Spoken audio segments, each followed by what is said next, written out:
Oración para enfermos de cáncer y COVID-19. Ñembo hasikatúbare akita ha coronavirus. Ojaí Guaranime David Galeano Olivera.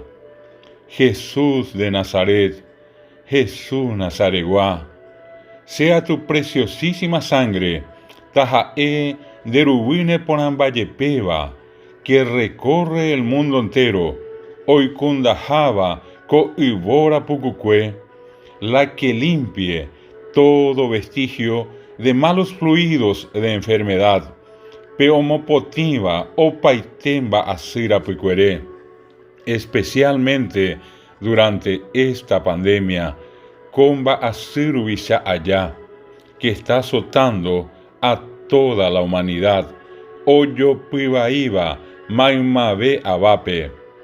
En este santo momento, ko arapeje marangatupe, en este santo lugar, ko tendá marangatupe, y en esta santa hora, ko arabó marangatupe, en el nombre de la Santísima Trinidad, Bojapibe Marangature Raitepe, los habitantes de todo el mundo entero, Opabetero y Koba Koibora Tuishahaisa, estamos en oración. Roimeña en Boepe. Pedimos a Dios compasión y misericordia. Rogerure Tupame, Teshakuaha Angapuju, para todos los habitantes. Maimabe Abacuera Penguaná. En el nombre de Jesucristo, Jesús Quiritorerape, que calme las tempestades y la enfermedad mortal. Tomomitue y Vituaí Hamba Asu Oporoyucaba, que tanto ha dañado a todo el mundo.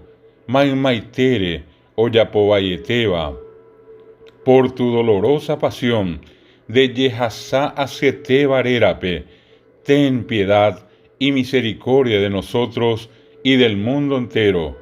Orere Shakwa Mikena, ha oreporia jubere komikena, peteiteime, ha opababetepe. Santo Dios, tu pa marangatú, Santo fuerte, marangatum barete, Santo inmortal, marangatú o mano iba, ten piedad de nosotros y del mundo entero. Orere Shakwa Mikena, peteiteime, ha opababetepe.